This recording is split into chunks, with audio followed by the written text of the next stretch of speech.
Well, I don't know about you, but a fireball appearing in 2020 seems very strangely appropriate. Keep watching.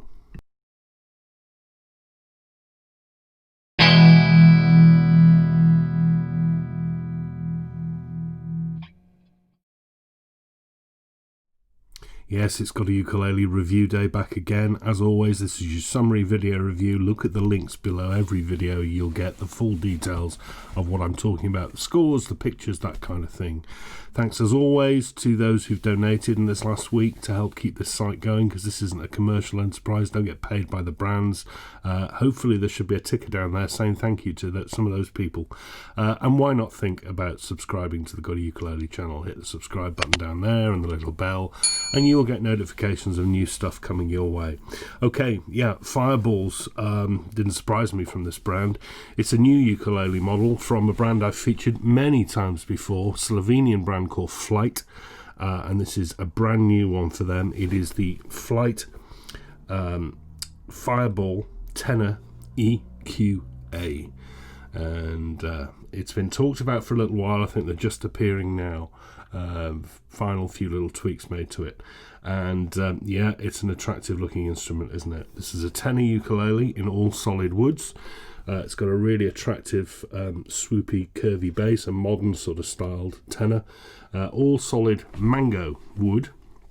It's not actually a wood I really like that much. It's a very good tone wood, very sustainable, said to sound very much like mahogany, but with a richness perhaps a bit more like acacia. So a lot of people like it. It's used by people like Koaloha. You've got two pieces on the top here with some really nice flame and shimmer in it, two pieces on the sides with a tail stripe, and two pieces on the back. What I don't like about mango is a natural feature of the wood is it tends to have this sort of black finish in some of the grain, and I forever look at it and think it looks like I've sort of spilt a bottle of ink on it or something and try to rub it off and it hasn't worked. It's not for me. This is just purely subjective. I know subjectivity seems to wind some people up. No idea why. How can you do a review without being subjective? That's the point of them. It's not for me as a wood on looks, but I know a lot of people like it. Anyway, it's good quality wood. As I say, book match top, back and sides. That back is very slightly arched. And it's nice. The bridge, made of rosewood, reminds me of a Taylor style guitar bridge in style, perhaps a canalea. It's fitted with bridge pins. I love those black pins with little red gems in them, trimmed with gold, and that red colour hue ties up with something else which we'll come on to. That's a bone compensated top saddle.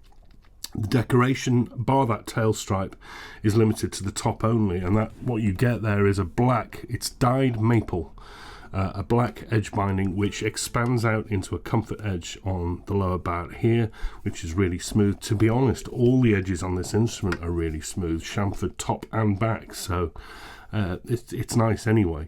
You also get a very bold sound hole circle in the same black, and you get this scalloped cutaway, which is also done really nicely. It's extremely tidy. The other things you'll see on the body is you'll probably see that this comes as standard with a double brand pickup. That's not a transacoustic, it's a standard pickup which exits down to a strap button down here. I don't like active systems, but if I was going to be forced to have one, I'd have something like this, because it doesn't put a big chunky panel in the side of your ukulele, and it doesn't use big 9-volt batteries or have battery hatches down here. I could live with that. It's a bit like the one on my Gibson guitar. There we are. I think I'd probably just have the straight acoustic if they made one, which I don't know whether they do.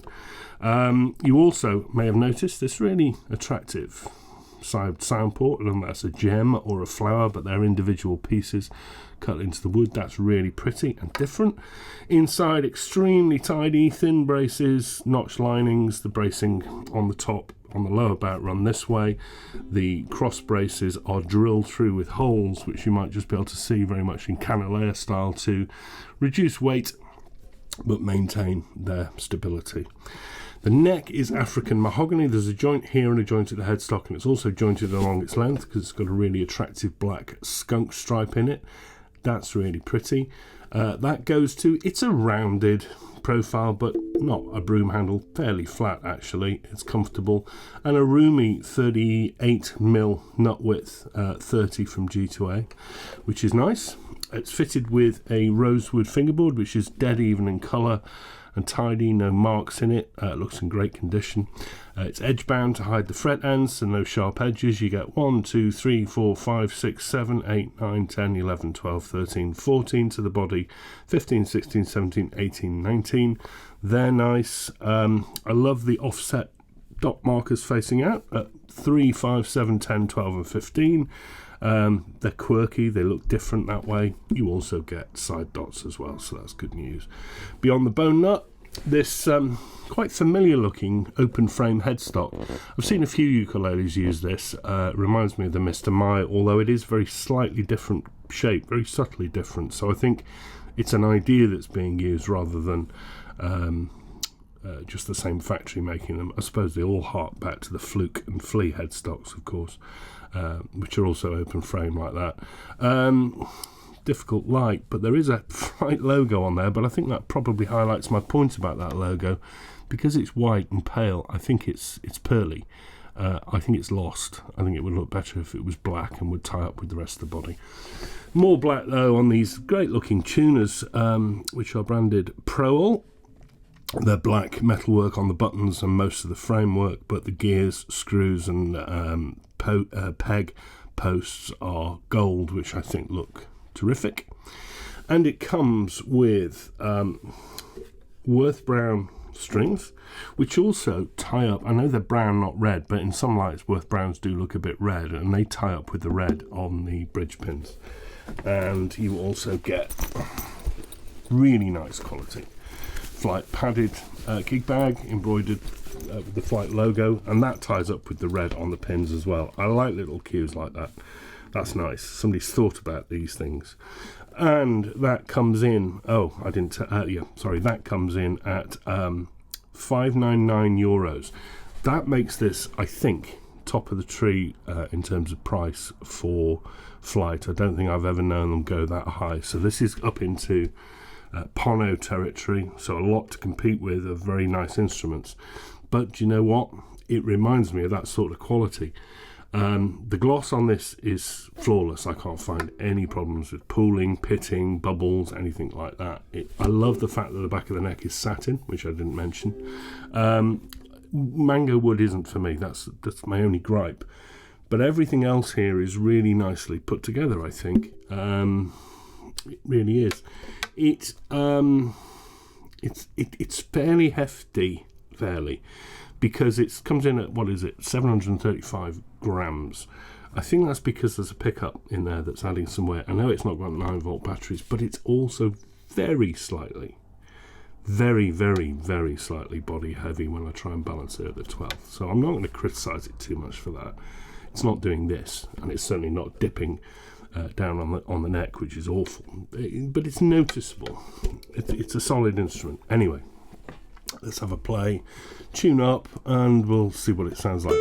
I mean, Mango is a pretty sounding wood. As I say, it comes with a sort of mellowness like mahogany, but the best of both worlds. It's not overly zingy like Koa can be, and I think you can hear that.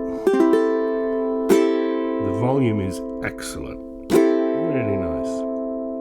The sustain, pretty good too. So what it gives you is a kind of a jangle without it being too kind of over the top and too zingy.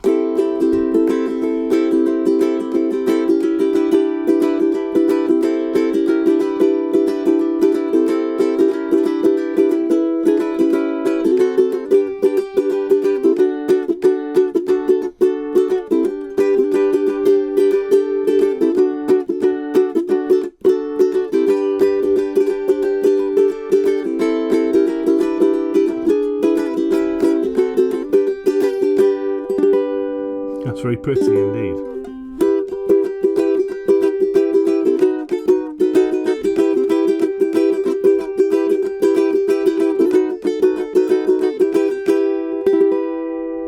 Very nice. Finger picked, zingy too. Not overly though.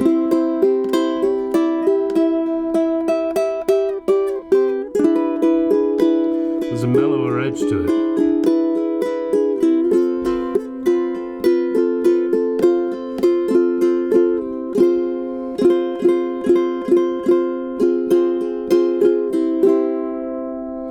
I think I prefer it strummed.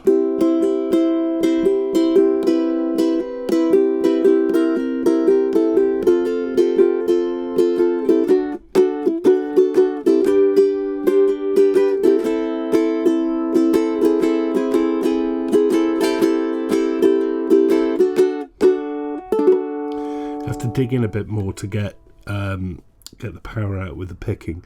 That's not a huge complaint either. I just prefer it strummed. This is a really, really nice instrument, I think. I know a lot of people have been looking forward to this, and they're coming through in stores soon. I think you're best to speak to Flight to find out where you are and where they're best going to be available. This is the Flight Fireball Tenor EQA. €599, all solid mango, very pretty instrument. Really not a lot wrong with it at all, really. Comes with a recommendation from me. Enjoy the rest of your weekend. We've got some nice warm weather coming into the UK next week, which is going to be fun, considering I've got so many meetings online in a hot, stuffy office. But I'll be back next week with another instrument review, something interesting, I think. See you very soon. Bye-bye.